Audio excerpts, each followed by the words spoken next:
कल से जल्दी उठ जाया करो। ये मायका नहीं है तुम्हारा। मुझे तो उम्मीद।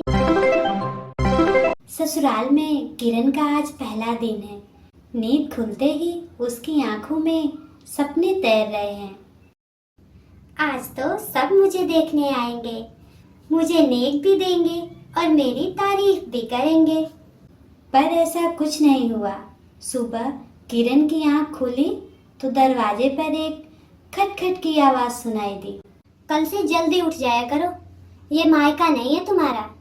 मुझे तो उम्मीद थी कि मेरी सास नहीं है तो जेठानी ही मेरी सास है और यही मेरी बहन है, पर इसने तो अपना जेठानी वाला रूप दिखा ही दिया।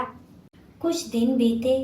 किरण हर दिन पूरा कोशिश करती, अकेले घर का सारा काम करना, जेठानी के बच्चों को खाना देना, पूजा करना, लेकिन उसकी जेठानी के आवाज़ में कभी कोई मिठास नहीं आई। एक दिन, ये लो, मेरे महंगे कपड़े हैं, तुम्हें हाथ से ही धोना पड़ेगा इनको। थोड़ी तेजी से हाथ चला लो, और भी घर के काम पड़े हैं। किरण यह सब रोज रोज सुनकर अंदर से थकने लगी थी। किरण, तुम ठीक तो हो ना? यहाँ पर खुश हो ना? ऑफिस में ज़्यादा काम होने की वजह से मैं तुम्हें ज़्यादा समय ही नहीं दे पाता हूँ। अगर कोई बात हो तो मुझे ज़रूर बताना तुम। पर किरण अपने पति का मुस्कुराता हुआ चेहरा देखकर चुप हो जाती है, कुछ कह ही नहीं पाती। और उसकी जेठानी हमेशा दोनों पर नज़र रखती है। वह पूरी कोशिश करती है कि देव किरण को कम ही समय दे। अब तो किरण ने खुद से बातें करना भी छोड़ दिया था, आईना देखना भी बंद कर दिया था। हाँ, कभी कभार अपने शादी के गहने देखकर सोचने लग जाती थी, ये तो शादी वाले दिन के लिए थे। हाँ, अब तो मैं घर के कामों में ही खो सी गई हूँ, जैसे मेरा कोई वजूद ही नहीं रहा। एक दिन किरण बीमार पड़ गई, फिर भी वह रसोई में काम कर रही थी। पर यह सब देखकर जेठानी बोली, हाँ, जब माँ जी जिंदा थी ना, तब बच्चे पैदा करने के तुरंत ही बाद में चौका बर्तन करने लग गई थी। आजकल तो बस बीमारी का बहाना है काम से बचने के लिए। लेकिन मनोज सब कुछ सुन लेता है, लेकिन वह कुछ भी नहीं बोलता, बस चुपचाप किरण को दवा दे देता है। उस रात किरण बहुत रोई। देव ने भी अपनी भाभी को कुछ नहीं बोला। फिर किरण ने अपने आप से एक वादा किया, यहाँ मेरा साथ देने वाला कोई भी नहीं है, मुझे खुद ही कुछ करना पड़ेगा। आज से अगर वो मेरी जेठानी है तो मैं भी उसकी देवरानी हूँ। फिर सुबह हुई, फिर वही बात शुरू हुई। किरण, अरे वो किरण, इधर सुनो जरा।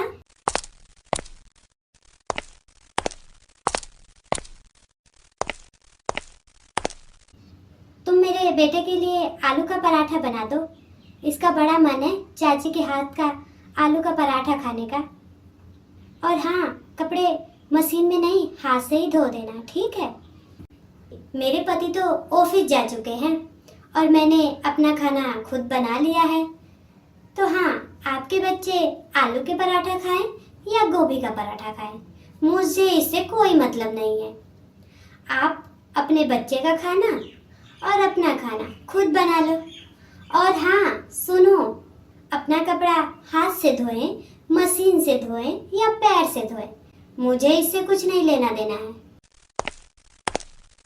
इतना सुनते ही किरण की जेठानी का गुस्सा तो सातवें आसमान पर चढ़ गया। बाप रे बाप, आने दो आज देव को घर में, मैं बताती हूँ उसे कैसे जवाब दिया।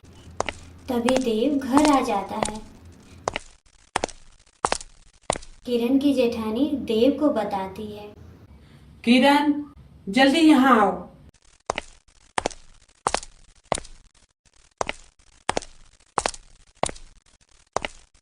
तुमने क्या बोला है भाभी को?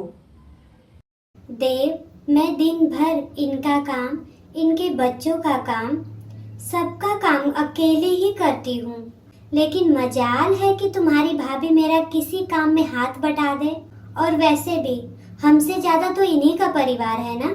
लेकिन ये बिल्कुल भी इस बात को नहीं समझती है। दिन भर मुझे कुछ न कुछ बोलती रहती हैं। अब तुम ही बताओ, मैं अकेले क्या करूं? देवर भाभी दोनों चुप हो जाते हैं। अगले दिन किरण की जेठानी बोली, किरण तुम आज खाना बना लो, मैं कपड़े धो लेती हूँ। अब दोनों देवरानी जेठानी बहनों की तरह रहने लग गई।